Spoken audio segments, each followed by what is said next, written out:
Olá, tudo bem com você? Eu espero que sim. Estamos começando mais um podcast Conecta Terceiro Setor, um espaço onde a gente educa informando e informa educando. Neste espaço, vários profissionais generosamente compartilham suas experiências, seus conhecimentos, suas opiniões sobre os mais diversos aspectos das organizações da sociedade civil, nosso querido terceiro setor. E eu já tenho um pedido para fazer para você. Compartilhe esse vídeo com quem você acredita que pode nos ajudar e que precisa saber mais, ainda mais, sobre o desenvolvimento institucional do terceiro setor. Faça parte, junto com a gente, dessa corrente do bem de valorização das nossas organizações da sociedade civil. Hoje eu tenho a alegria de entrevistar e conversar com Leonardo Letelier. Ele está fora aqui do nosso estúdio, é uma gravação online, mas que ele tem muito a nos dizer, muito a nos ensinar. Leonardo, muito obrigada pela sua presença, pelo seu tempo aqui de compartilhamento de informação e conhecimento com a gente, com o nosso público. E eu já faço o primeiro pedido. Por favor, se apresente para o nosso público. Eu sou o CEO e fundador da Cital e Finanças do Bem e cofundador e diretor executivo da Endowments do Brasil. Essas organizações trabalham com o que a gente chama de infraestrutura para a economia de impacto, ou seja, criando soluções, no caso, soluções financeiras, para facilitar, viabilizar, acelerar o fluxo de recursos para impacto socioambiental positivo. A minha carreira, ela era mais tradicional, do mundo corporativo, eu fiz engenharia, depois fui trabalhar numa consultoria de alta gestão, fui fazer mestrado nos Estados Unidos, voltei a trabalhar na consultoria e 5 anos depois disso eu montei a Cital e Finanças do Bem, isso em 2008. Então a gente está aí, no momento que a gente grava esse vídeo, já aí há 16 anos de CNPJ, um pouquinho mais de estrada, trabalhando com o que a gente chama de Finanças do Bem. E eu já vou pegar um gancho na tua fala, então, Leonardo, e já te perguntar, o que são as finanças do bem? A gente chama finanças do bem todos os movimentos financeiros que buscam um bem público, um benefício público maior que o benefício privado, né? Se você pensar que o dinheiro tem 3 grandes formas de uso, ou ele pode ser utilizado para consumir, ou para poupar/investir, ou para doar, finanças do bem é quando você faz qualquer uma dessas 3 coisas, mas pensando mais nos outros do que em você. E esses outros, eu diria que assim, são um pouco mais longe. Os outros não pode ser seu filho, sua família, né? Isso ainda, digamos, faz parte do seu núcleo próximo, né? Então, você tem um benefício direto muito maior sobre essas transferências financeiras, né? Então, é diferente não é muito diferente você comprar um sorvete para você, um sorvete para o seu filho, mas é muito diferente você comprar um sorvete para você ou um sorvete para um estranho na rua.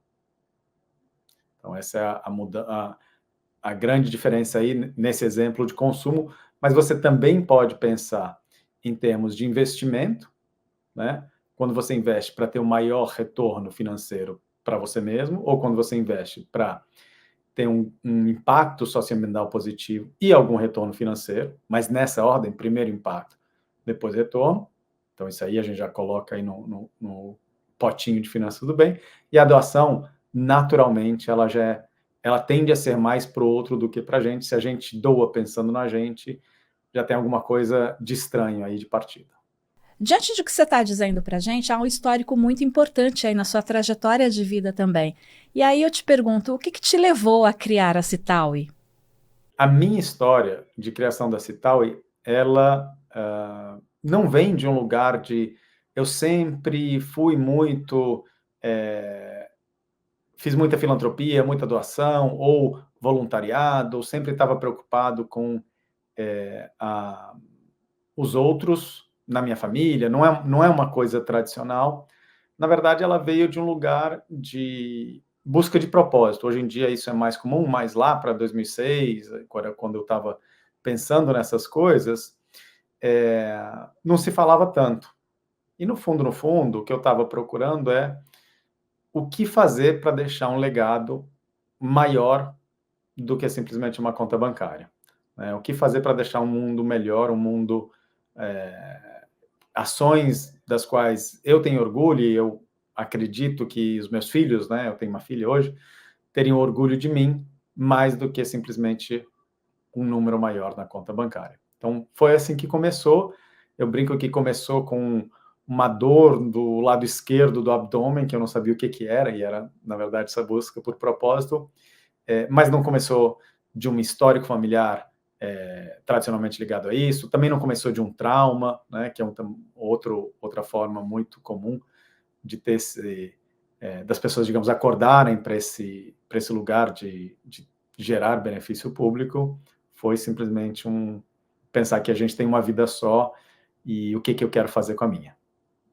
Te ouvindo falar, Leonardo, me vem a seguinte questão à mente: como que a gente pode definir, qual a melhor definição de impacto socioambiental positivo?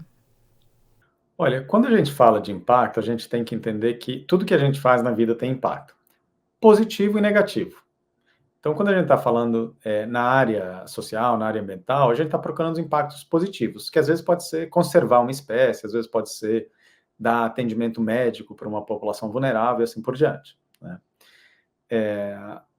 Talvez o que ajude a diferenciar mais é que, tipicamente, quando a gente está falando de busca por impacto, é que a gente busca por isso com intencionalidade e não como um efeito colateral, né? Então, um exemplo que a gente dá dentro do que a Citaui faz por exemplo, digamos que tem 2 comércios numa favela, por exemplo, né?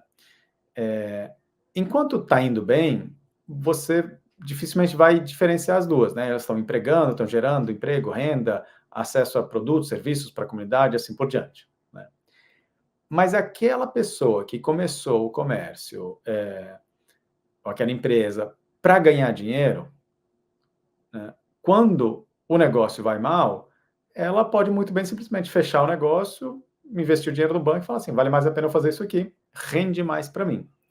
E aquela pessoa que começou a empresa para empregar pessoas, digamos, egressas do sistema penal, ou para empregar pessoas em outra situação de vulnerabilidade, quando o negócio vai mal, ela vai tentar modificar o negócio para continuar empregando aquelas pessoas, né? Então, a intencionalidade, ela acaba sendo muito importante na manutenção desse impacto no longo prazo. Porque senão, né, venhamos e convenhamos, toda empresa contrata pessoas, paga salários e impostos, mas ela não foi criada para contratar pessoas, pagar salários, pagar impostos, foi criada para ganhar dinheiro. E aí, então, quando você muda o porquê, muda a intenção, fica mais evidente de onde vai vir o impacto e a importância disso. Isso é investir com propósito, não é mesmo?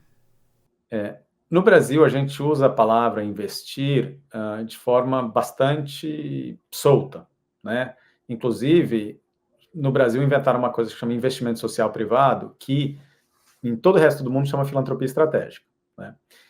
E até pouco tempo atrás, não tinha muito problema, porque todo mundo sabia que, naquele contexto, quando você falava investir, por exemplo, você estava querendo falar de doação, né? E a gente, né, como organização de finanças, a gente faz muita questão de ter uma distinção entre os termos. Então, doação é doação, investimento é investimento. Doação é quando você doa o dinheiro e você não tem expectativa que retorne dinheiro para você, né? Você tem expectativa que esse dinheiro seja bem utilizado e gere impacto social ou ambiental positivo. Investimento é quando você investe o dinheiro e você sim tem expectativa que ele retorne para você, com mais rentabilidade, com menos rentabilidade, num prazo maior, menor, assim por diante, mas a lógica é uma lógica que o recurso retorna para você. Quando a gente fala de investir com propósito, ou investimento de impacto, que é o termo técnico, é quando você, além de esperar o retorno de volta, você também está investindo para gerar um impacto social positivo específico, né? E não gerar qualquer coisa. não gerar apenas rentabilidade financeira. E aí, tecnicamente, tem ainda uma subdivisão, que é onde a gente fala, em inglês eles chamam de impact first, ou seja, primeiro impacto, ou finance first, primeiro finança, ou primeiro retorno. Dentro do investimento de impacto, ou dentro do investimento com propósito, digamos assim, você tem, então, duas alternativas. Investir priorizando o impacto, o propósito, e, portanto, despriorizando o retorno financeiro. Não quer dizer que você não queira o dinheiro de volta, quer dizer que para você é mais importante um impacto maior do que uma rentabilidade maior, ou, ao contrário, priorizando a rentabilidade antes do impacto. Você fala, eu quero ter isso de rentabilidade, e o impacto é secundário, o que der para fazer, deu. Né? E isso faz bastante diferença em como, apesar de, digamos, você poder... E isso é muito mais parecido na comunicação do que na prática. Então, estou investindo com propósito, estou fazendo investimento de impacto, sim, mas se você não descascar essa cebola, não for para o segundo, terceiro nível, você não vai perceber que podem ser coisas muito diferentes embaixo do mesmo nome. O que a Citaui faz é sempre o que a gente chama de impact first, ou seja, para a gente é mais importante o propósito do que o impacto, do que a rentabilidade financeira, ainda que, no nosso histórico, gera rentabilidade financeira acima da inflação. Então, não é que as pessoas vão perder dinheiro, querem perder dinheiro, é simplesmente que uma coisa é mais importante que a outra.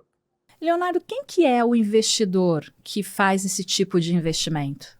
Historicamente, o investimento de impacto era feito por fundações e famílias de alto patrimônio que tinham muita flexibilidade de como alocar o recurso deles e de tolerância, digamos assim, para diversos níveis de retorno. Se rendesse muito, ótimo.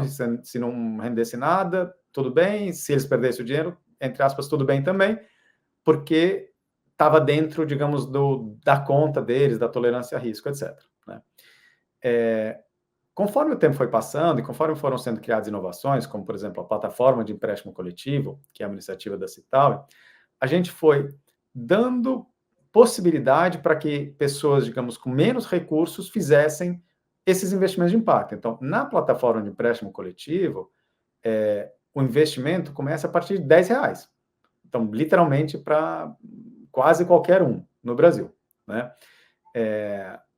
Claro que, se você olhar o número de investidores, tem muito mais investidores, digamos, do que a gente chama de varejo, de pequenos valores, do que investidores de grandes valores. Mas se você olhar o valor mobilizado total, tem mais recurso de grandes investidores do que de pequenos. Então, a gente acabou de fazer uma rodada onde a gente colocou na plataforma de empréstimo coletivo para impacto positivo 4 organizações da Amazônia, levantou R$1 milhão para elas, né, no total, e eu diria que mais ou menos 3/4 dos investidores, né, até um pouco mais, foram investidores de varejo.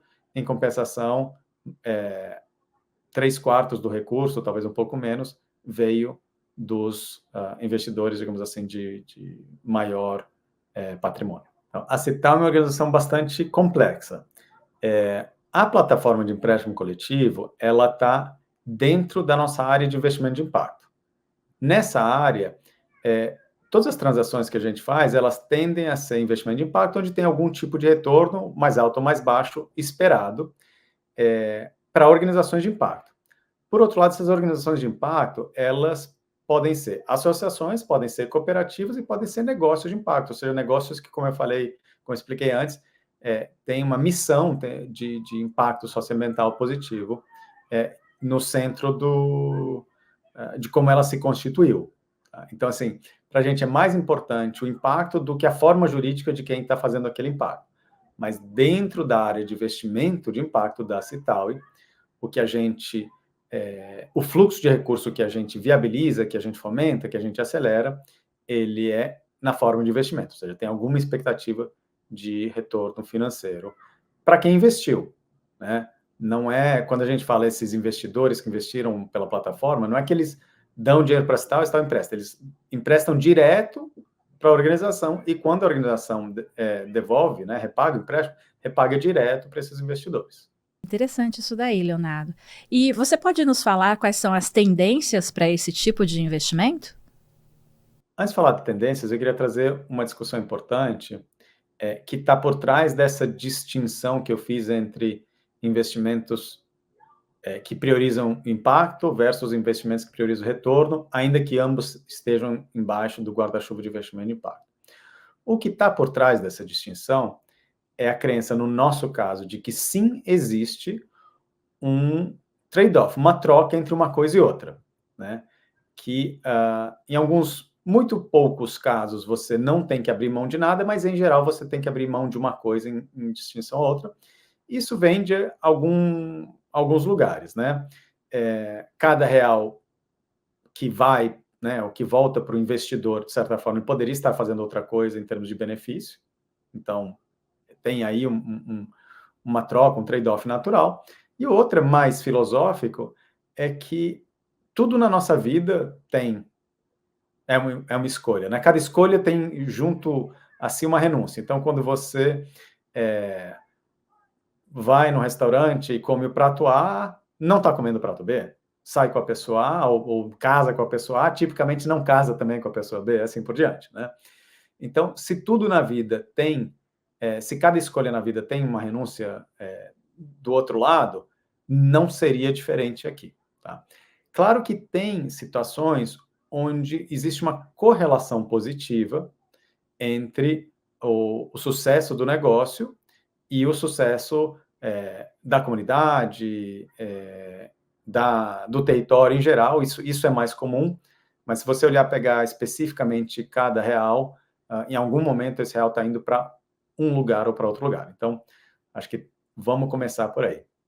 Em termos de tendências, acho que uma coisa que a gente já falou é esse lugar da democratização do acesso ao investimento de impacto. Então, se antes eram grandes famílias que investiam 1 milhão, 2 milhões, 10 milhões, agora uma pessoa pode investir R$ 10.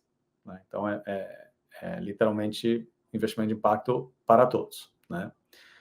E o outro, talvez um pouco mais conjuntural, nesse momento, mas muito importante também, é a questão do meio ambiente. Né? Então, a gente está vivendo aí uma emergência climática relevante, cada dia mais evidente.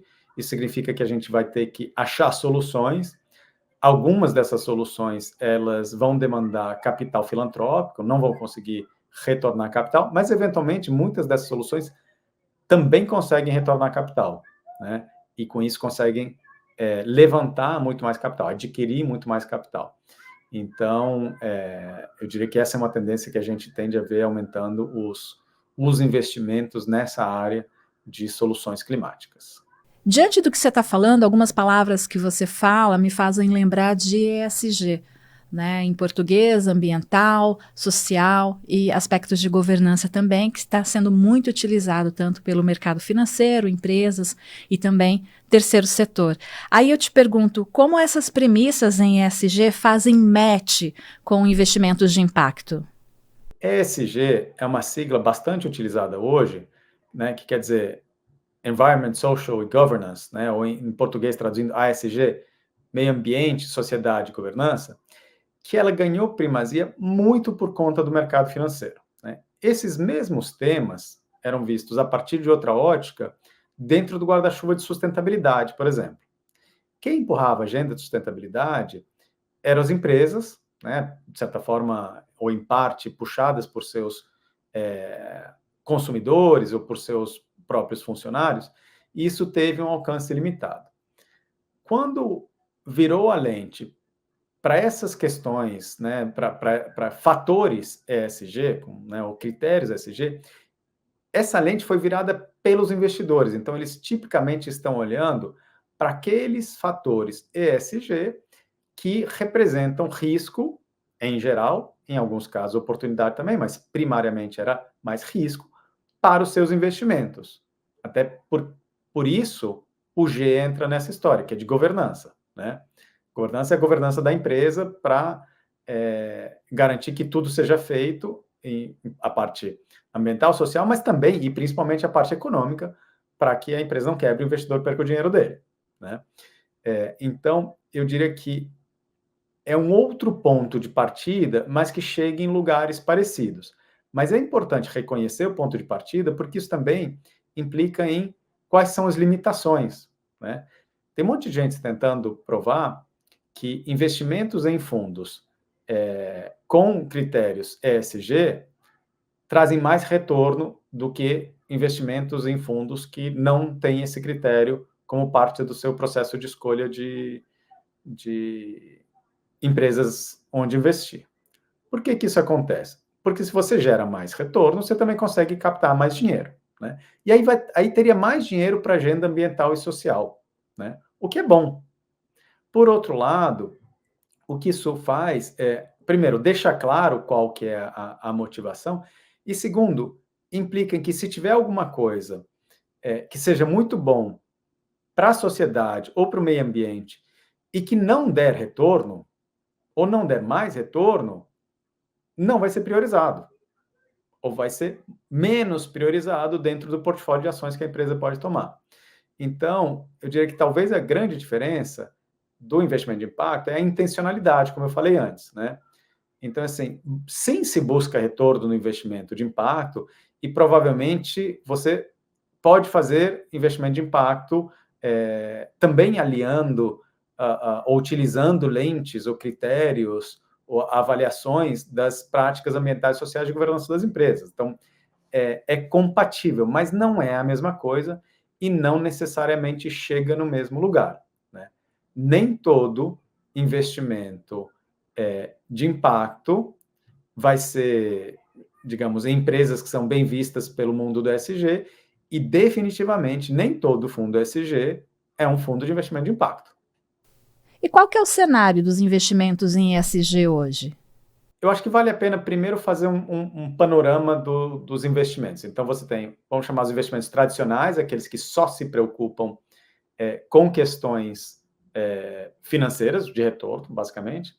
Aí você tem investimentos responsáveis, sustentáveis, aí entram o ESG aí nesse mix, investimentos de impacto com mais foco em finanças, finance first, investimento de impacto com mais foco no impact first. Então tem como se fosse uma progressão aí ainda dentro de investimento, não estamos falando de filantropia, mas tem uma progressão dentro da importância do impacto aí.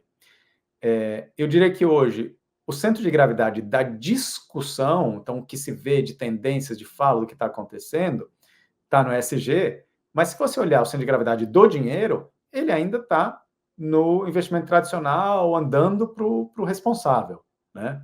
Então, eu diria que sim, está aumentando, mas está aumentando bem menos do que a mídia, o hype, as tendências, né, fazem parecer. Eu acho que tem um bom caminho aí para a gente continuar puxando recursos do tradicional do investimento tradicional para o investimento responsável, para o investimento sustentável, para chegar no investimento de impacto finance first e finalmente no impact first. Claro que ninguém migra toda a sua carteira. Eu tenho 100% do meu dinheiro no tradicional e aí passo 100% para o responsável. E aí, X anos depois, 100% as pessoas vão migrando gradualmente. Então, pega 10% vai distribuindo para cá, e mais 5, mais 10, não sei o que, vai passando. E a curva, digamos, de distribuição do recurso, da alocação do patrimônio das pessoas, ela vai migrando devagarinho. É como se fosse uma duna de areia que ela vai se mexendo devagarinho em direção a alocações com maior preocupação em relação ao impacto, à sociedade, etc. Mas se mexe devagar e ainda tem muita, digamos, tem uma nuvem de poeira sobre ESG, algo muito menor ainda sobre impacto, o grosso da montanha ainda está no tradicional e responsável. Leonardo, a gente pode dizer que financiar ações de impacto é algo novo? Quando a gente fala financiar ações de impacto, eu acho que a gente tem que pensar que, de novo, a gente pode usar o capital de 3 formas: consumo, investimento e doação, né? Se você olhar financiar de modo geral como fluxo de dinheiro, e, por exemplo, considerar a doação existe desde antes da invenção do dinheiro até, né? Então, né, você financiar com doação ações de investimento de ações de impacto positivo na sociedade, não é nada novo, nada revolucionário, né? O que é mais novo é você utilizar capital de investimento, capital que tem expectativa de retorno financeiro para fazer isso, tá? E com uma lente de impacto que vai além de geração de emprego e tributos, porque, né, de novo, geração de emprego é impacto, é positivo, é importante? Sim, né? Mas faz parte ainda da máquina econômica tradicional e possivelmente você pode gerar um monte de emprego que são subempregos, né? E ainda assim, digamos, ganha pontos nesse quesito, mas não é disso que a gente está falando. Então, eu diria que, assim, financiar transformação social com doação não é nada revolucionário, existe desde sempre. Financiar com consumo existe há um bom tempo também, né? As pessoas estão, né? Há muito tempo elas se perguntam quem é o fornecedor deles. Antes era mais fácil, né? Porque as transações eram muito diretas dentro da comunidade. Você, quando comprava de um, você sabia, de certa forma, o que você estava gerando naquele negócio, naquela família, assim por diante. Aí, com a globalização, internet, etc., isso ficou menos evidente, mas ainda assim é uma coisa que existe. E utilizar capital de investimento para isso sim é um tanto mais novo. Eu tenho certeza que quem está acompanhando essa nossa conversa está aprendendo muito com você, Leonardo. Então, você já se sinta agradecido por esse compartilhar de informação e conhecimento, tá? E obrigada a você também que está aí do outro lado da telinha nos acompanhando. E aproveitando um pouco também da sua última fala, Leonardo, eu queria te perguntar sobre a cultura de doação. Qual a importância da cultura da doação no nosso país? A importância da doação, ela vem da importância daquilo que a gente quer ver que aconteça na sociedade que não está acontecendo. E no caso do Brasil é muita coisa. Você tem desde coisas, entre aspas, mais óbvias, que inclusive estão na Constituição, como direitos e como responsabilidade do governo, como saúde e educação, até coisas que tipicamente não estão tão visíveis e que a gente quer que a sociedade evolua nessa direção, tipicamente luta por direitos, né? Então, o capital de doação, ele é o capital com maior liberdade e potencial criativo que tem, né? Porque ele não tem restrição. É a gente que, quando doa, coloca a restrição nele, dizendo, por exemplo, eu quero que todo o meu dinheiro vá para a ponta, ou eu quero que pague contas tipo A e não contas tipo B, ou mesmo empresas, fundações que falam assim, não, eu quero, né, tem que estar tudo dentro do orçamento, não pode ter nada novo, ou seja, é como se dissesse, não pode ter nenhum aprendizado, mas, né, isso é uma lógica bastante comum aqui, mas isso não é da natureza da doação, isso é da natureza do doador, ou da falta de confiança do doador no donatário, em quem recebe o recurso, né?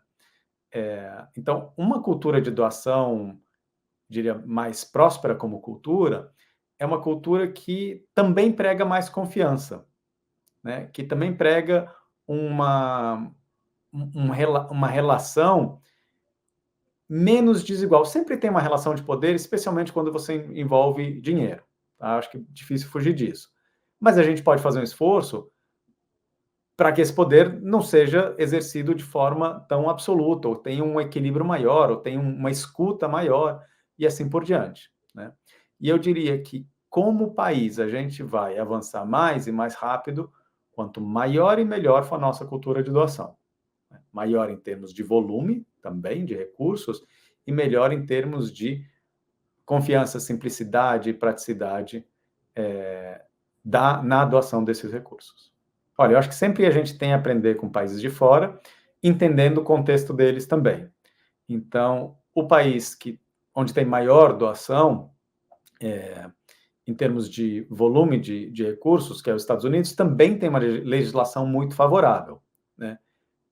Doam só por conta da legislação? Não, mas tem um fator de retroalimentação. Então, tem uma cultura de maior doação que ela está associada ou ajuda a ter, facilita ter uma infraestrutura legal, ou seja, leis, né, que beneficiem a doação, que também ajuda a ter uma cultura de doação assim por diante, né?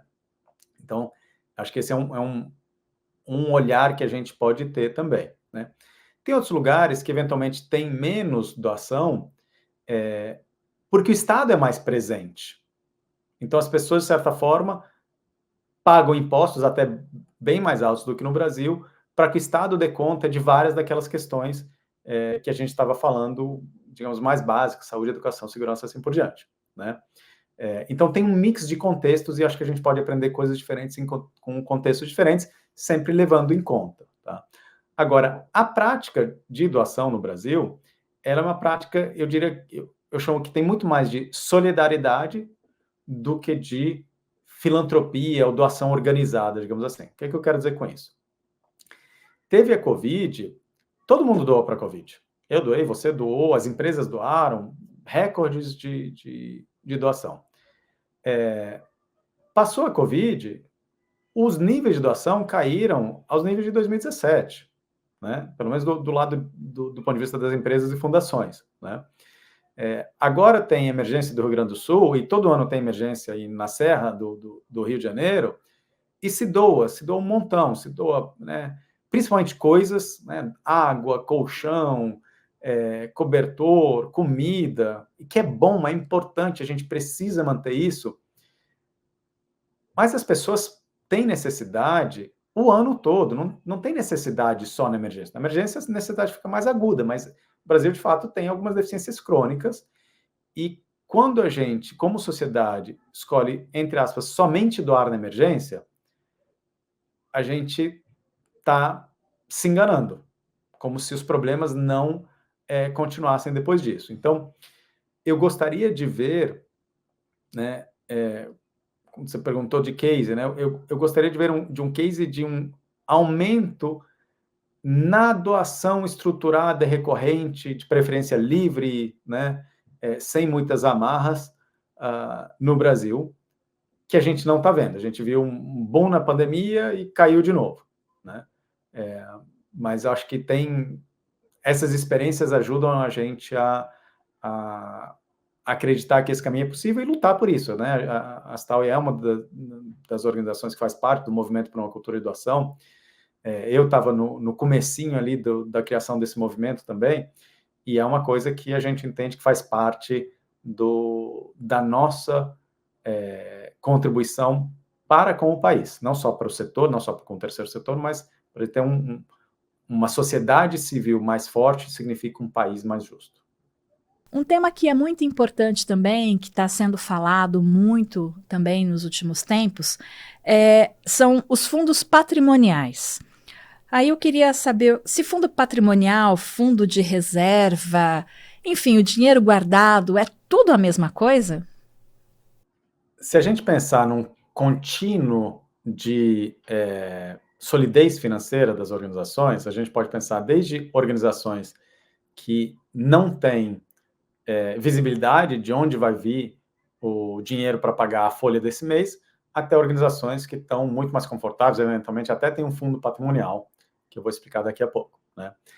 Mas esse é um contínuo, então você tem vários estágios e, de certa forma, fundos que você pode ir criando que fazem sentido criar a cada momento, né?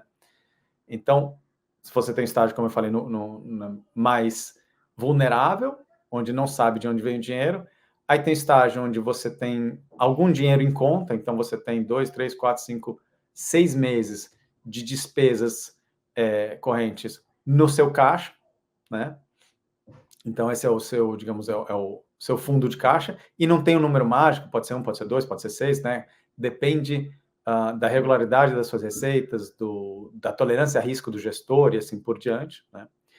E aí você vai, depois do seu, digamos, né, fundo de caixa, que eu nem chamo de fundo, é do dinheiro que está em caixa para pagar as contas para o dia a dia, o capital de giro, digamos assim, você pode criar um fundo de reserva, tá? Você tem aquela organização que, como eu falei antes, está numa situação super vulnerável, que não sabe de onde vai vir o dinheiro, e você tem ali, né, o próximo passo é aquela que já tem um certo capital de giro que todo mês entra e sai, né, e tá com alguma visibilidade, está com algum conforto, né? Você pode estabelecer uma meta para esse dinheiro, vamos chamar isso de fundo de reserva, tá, o fundo de caixa, de 3 meses, 6 meses, né? Foi feita uma pesquisa nos Estados Unidos que metade das organizações lá não tem 3 meses de despesas correntes em caixa, né? Então, se a sua despesa corrente é 100 mil reais por mês, 3 meses são 300 mil reais, né? Então, não tem 3 meses. Se isso acontece nos Estados Unidos, imagina aqui no Brasil, deve ser bem pior. Mas você deve ter uma meta para esse seu primeiro dinheiro, seu fundo de reserva, vamos chamar assim, tá? Qualquer coisa entre 3 e 6 meses tá bom. Uma vez que esse potinho está cheio, então esse potinho é para dar conta das variabilidades, das variações normais do negócio. Não é de, mudou tudo, esse dinheiro vai me proteger para isso. Não, esse dinheiro, digamos, é para fazer mais ou menos igual, mais ou menos o mesmo, em mais ou menos o volume do que você faz hoje, mas, sei lá, uma doação programada atrasou, veio um custo, né, inesperado de tamanho, digamos, normal, né? E aí o próximo passo é o que a gente chama de um fundo de oportunidade ou de necessidade, né? Necessidades são aquelas coisas já, de certa forma, que você pode prever. Eu vou precisar trocar o teto da organização daqui a 5 anos, porque, né, a cada 5 anos o teto precisa de manutenção, e isso vai custar 500 mil reais. Então tem que juntar 500 mil reais, né, para fazer aquele teto. Então aquela é uma necessidade. Ou uma oportunidade para dizer, olha, eu quero expandir o meu programa para tal área, ou fazer uma avaliação de impacto mais parruda, ou começar a fazer avaliação de impacto, que é uma oportunidade que você tem. Então, esse segundo pote, digamos assim, serve para isso. E ele também não tem muito um número mágico, X milhões, ou X meses, ou X anos. Na verdade, ele tem mais a ver com como você conceitualmente pensa as coisas que você vai fazer com aquele dinheiro. E você tem, depois disso, o fundo patrimonial, que ele é um recurso que ele vai ficar travado, né? Vai só um pedaço dele, que normalmente é o rendimento financeiro acima da inflação, vai voltar para a organização todos os anos, para ajudar a financiar a operação da organização, né? O natural é que você comece a pensar no fundo patrimonial quando as outras coisas estão mais ou menos endereçadas. Não vou dizer resolvidas, porque nunca está, né? Mas eu já ouvi de organizações que pularam direto para o fundo patrimonial, né? Tem de tudo. Eu diria que o caminho, a evolução natural é mais ou menos essa, mas você não precisa esperar encher o último degrau daquele pote, né, daquele fundo para começar o próximo. Dá para começar um pouco antes. E às vezes você tem a oportunidade de começar antes porque tem um grande doador que você acha que para ele a história do fundo patrimonial vai casar melhor e ele vai fazer uma grande doação que ele não faria de outra forma, né? Então, o fundo patrimonial, de certa forma, ele tem um uso meio definido, né, que é investir o recurso, de preferência, em investimentos que façam bem para o mundo, né? E o rendimento financeiro acima da inflação, normalmente é o que é utilizado na missão da organização, e ele não deveria competir com as outras coisas, ele deveria ser pensado como uma ferramenta a mais de captação, né? Se você acha assim, eu vou captar para o fundo patrimonial, aí eu não vou captar e vou quebrar, então provavelmente você não está pronto, a sua organização não está pronta para ter um fundo patrimonial. Então tem que ser pensado como um argumento adicional para você conseguir doadores adicionais. Tem alguma canibalização? Tem, é natural, mas se isso colocar em risco a vida da organização, melhor não seguir por esse caminho. Em termos de expectativa, eu já ouvi várias vezes, eu quero ter um fundo patrimonial porque aí não preciso mais captar. E isso é uma falácia. Primeiro porque você tem que captar para o fundo patrimonial. Quando ele nasce com R$0. Você tem que ir enchendo ele para ganhar o rendimento. Segundo, é que não é comum que o fundo patrimonial cubra 100% do orçamento da organização.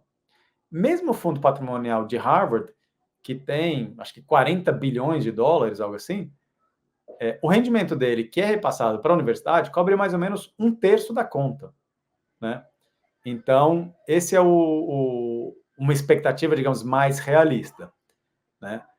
Isso também acontece porque conforme você vai tendo mais recurso, você vai aumentando o seu nível de operação, e aí a conta vai aumentando, e aquilo que eventualmente cobriria 50% da conta passa a cobrir 40%, 30% e assim por diante.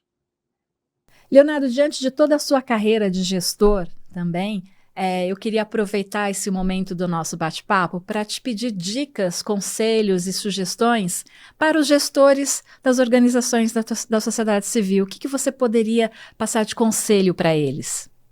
Olha, o gestor de organização social enfrenta uma luta diária para trabalhar, digamos, num contexto de muita necessidade e poucos recursos. Então, acho que, né, todo mundo aqui tem o jogo de cintura, digamos assim, bem desenvolvido.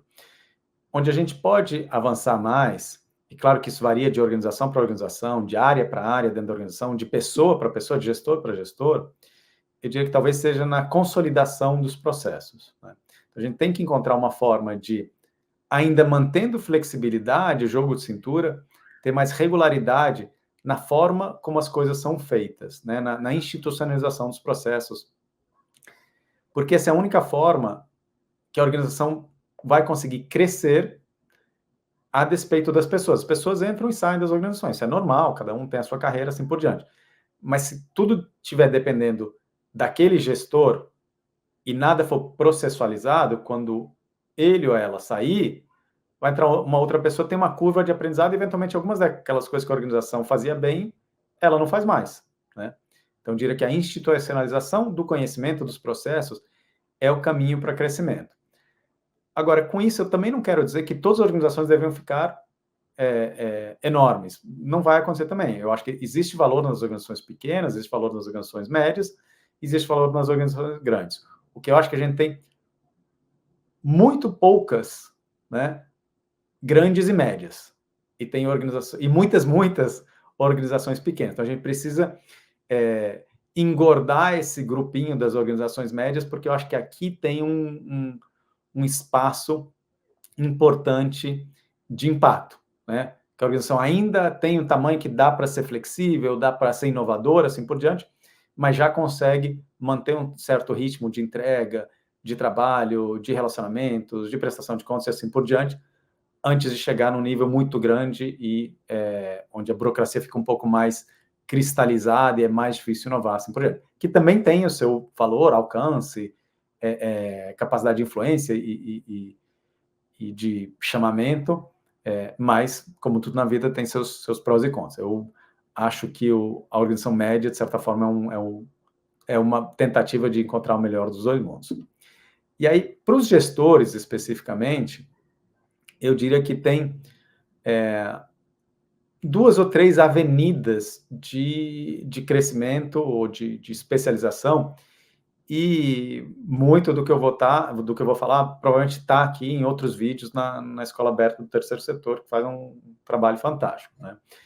Eu diria que tem dentro da sua área. Então, é uma pessoa que trabalha na área financeira da organização, entender mais de finanças, de contas a pagar, de contas a receber, até aprender com outros setores, né? Mas ainda, digamos, dentro da sua área. Um segundo foco de aprendizagem é aprender as conexões da sua área com outras conexões com outras áreas dentro da sua organização. Então, como a sua área de captação pode ser mais útil para a área programática? Como a área programática pode dar menos, entre aspas, trabalho para a área administrativa, né? Fazer as coisas de uma forma um pouco mais padronizada e assim por diante. Então, essas conexões dentro da organização tem muito espaço para aprender ali. Então, dá para dedicar esforço para aprender dentro da sua área de especialização, dentro da sua organização, e eu diria que dá para aprender também, ou dá para focar esforço em aprender como funciona o setor. E às vezes é um setor macro, tipo o terceiro setor, às vezes é um setor, uma causa específica, como por exemplo, educação ou saúde. Então, contas a pagar na área né, para pegar o exemplo que eu estava usando antes, contas a pagar na área de saúde, né? Como é que a legislação que está sendo debatida, por exemplo, agora, da reforma tributária, impacta, dentro da área de saúde, impacta a sua função, né? E assim por diante. Então, tem muito aprendizado aí, tem muitos caminhos de aprendizado disponíveis para as pessoas se aprofundarem no seu trabalho, né? E talvez a outra coisa que eu adicionaria é entender também que as coisas levam tempo, né? Então, se você pensar que agora que eu já dominei isso aqui, eu quero passar para próximo cargo, próxima atividade, assim por diante, de certa forma, tem um lado, entre aspas, benéfico, que você está sempre aprendendo, mas tem um lado que não é positivo, nem para você, nem para a organização, que você nunca está no seu lugar de maior eficiência, né? Então, tem que contrabalancear essas coisas. Então, vamos aprender e aí vamos aplicar e vamos tornar mais eficiente, vamos melhorar os processos, vamos tornar a organização como um toda, né, mais eficiente, institucionalizar o conhecimento, e agora vamos para o próximo degrau, vamos aprender uma coisa nova e assim o ciclo se repete. Eu acho que essa é uma progressão que ela vai fazer melhor para a organização, mas também para a carreira do gestor, do que uma coisa nova a cada 6 meses. E é isso, Leonardo. Infelizmente, o nosso tempo também é limitado aqui na internet, mas eu gostaria já de deixar aberto aqui para suas considerações finais, por favor. Olha, tem uma coisa que eu acho que a gente, no setor, não faz o suficiente, que é bater o nosso próprio bumbo, né? E eu acho que isso é uma coisa que todo mundo pode fazer, seja o pessoal da área de captação, que talvez faz isso com mais frequência, mas também o pessoal administrativo, financeiro, comunicação, programático, que tá falando, por exemplo, de cultura e doação, não precisa falar da nossa própria organização. A gente fez uma pesquisa recentemente que demonstrou que o terceiro setor gera 4,27% do PIB, que é muita coisa, mais, por exemplo, do que o setor de montadoras de automóveis. Então, esse é um setor muito importante, não só para a economia do país, mas também para o desenvolvimento social e ambiental do país. As organizações são importantes e as pessoas que estão trabalhando nelas também. Então, a gente pode bater mais o nosso próprio bumbo falando da importância dessas coisas que tem para a sociedade como um todo e, quem sabe, com isso, fazer com que o setor seja melhor visto, seja melhor financiado, seja melhor regulado e assim por diante. Então, acho que isso é um papel de todos nós no terceiro setor, especialmente dos gestores, e que beneficia não só os gestores, mas a sociedade como um todo. Bom, e para fechar, obrigado a todos vocês que estão vendo e ouvindo pela atenção, obrigado pelo convite, a Escola Aberta do Terceiro Setor. Quiserem saber mais sobre esse Tower e sobre a Endaumes do Brasil, estamos nas mídias sociais. Leonardo, em nome de toda a equipe da Escola Aberta do Terceiro Setor, do Conecta Terceiro Setor, eu gostaria de agradecer a sua generosidade mais uma vez em compartilhar tanta informação, tanto conhecimento conosco e também com o nosso público. Muito obrigada mesmo. E eu gostaria de agradecer você também, que nos acompanhou durante toda essa nossa conversa com o Leonardo Letelier, e já gostaria de pedir para você mais uma vez que curta e compartilhe esse vídeo para que mais e mais pessoas possam fazer parte desta corrente de desenvolvimento institucional do nosso querido terceiro setor.